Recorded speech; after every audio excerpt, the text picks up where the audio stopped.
Zwischen dichten Wäldern, sanften Bergrücken und alten Bergstädten liegt eine Landschaft, die auf den ersten Blick still wirkt. Doch das Erzgebirge erzählt Geschichten. Geschichten vom Bergbau, von Menschen und von einer Heimat, die seit Jahrhunderten Generationen verbindet.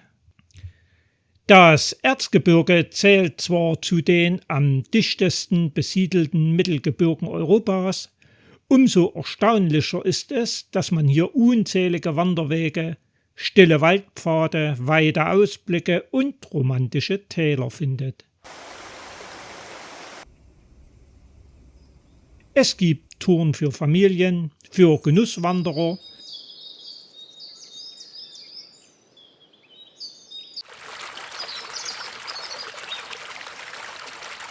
und für diejenigen, die auch einmal ein paar Höhenmeter mehr unter die Wanderschuhe nehmen möchten und Herausforderung im Gelände lieben.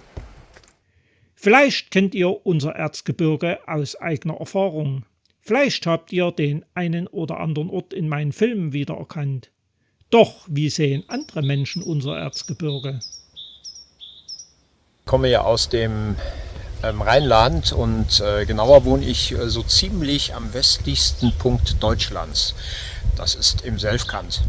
Und ich habe ja oft Beiträge über das Erzgebirge, über den Kanal Wandern mit Herz verfolgen können und darüber auch den Thomas kennengelernt.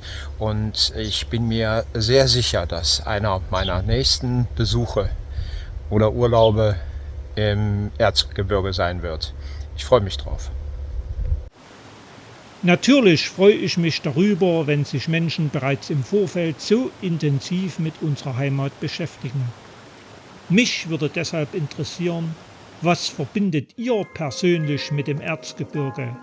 Welcher Ort im Erzgebirge hat für euch eine ganz besondere Bedeutung? Vor allem, welchen Platz im Erzgebirge würdet ihr einem Gast aus Europa unbedingt zeigen? Schreibt es bitte unten in die Kommentare.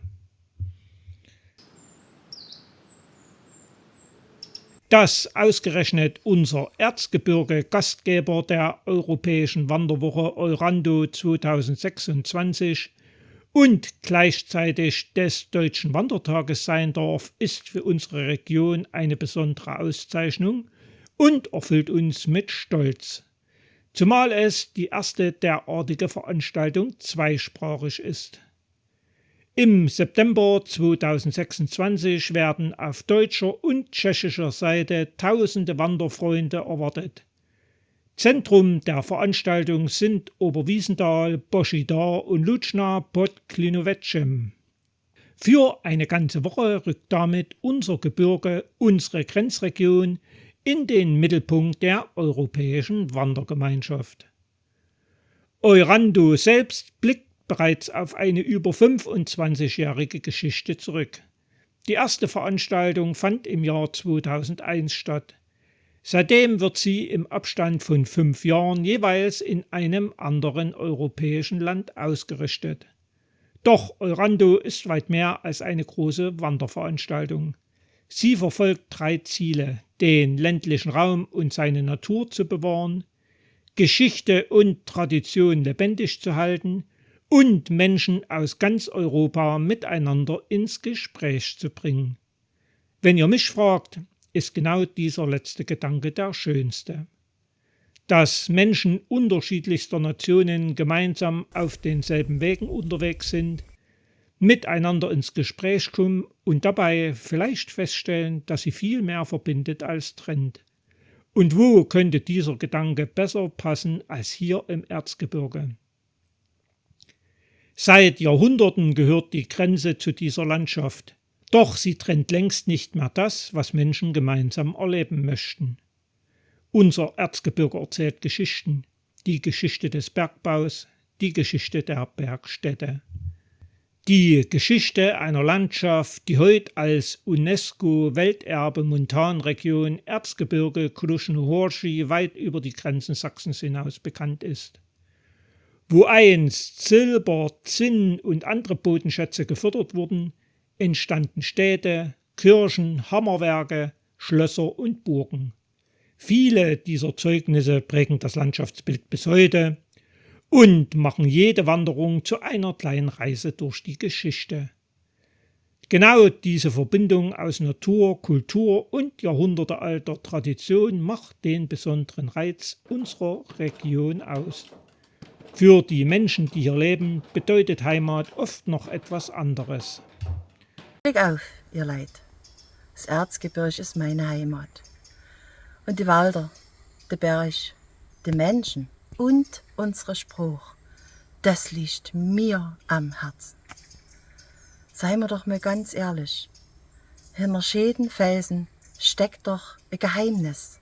Und genau die Geschichten und unseren trockenen erzgebirgischen Humor und unsere wunderschöne Natur, die möchte ich lebendig erhalten.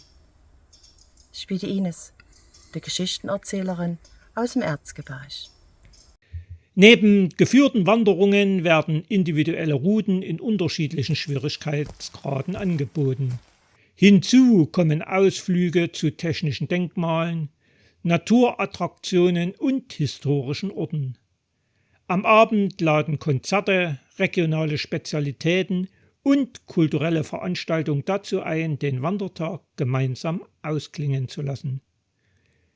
Ich wünsche allen Gästen schon heute wunderschöne Wanderungen, viele unvergessliche Begegnungen, bestes Erzgebirgswetter und vor allem viele Momente, die noch lange in Erinnerung bleiben. Und wer einmal hier Urlaub gemacht hat, der kommt immer wieder. Die Menschen im Erzgebirge, die habe ich während meiner vielen Besuche und Wanderungen dort als neugierig, interessiert, freundlich und nahbar empfunden. Sie sind auch ein bisschen wie ihr Gebirge. Rau, geradlinig, unbeugsam, zielstrebig und hemdsärmlich. Das macht sie in ihrer Gesamtheit sehr liebenswert. Viele Grüße aus dem Brandenburgischen. Vielleicht fährt der eine oder die andere am Ende der Woche mit müden Beinen nach Hause, aber hoffentlich auch mit einem Herzen voller schöner Eindrücke und mit dem Wunsch, bald wieder ins Erzgebirge zurückzukehren. Und vielleicht begegnen wir uns ja im September irgendwo auf einem der vielen Wanderwege. Ich mag das Erzgebirge.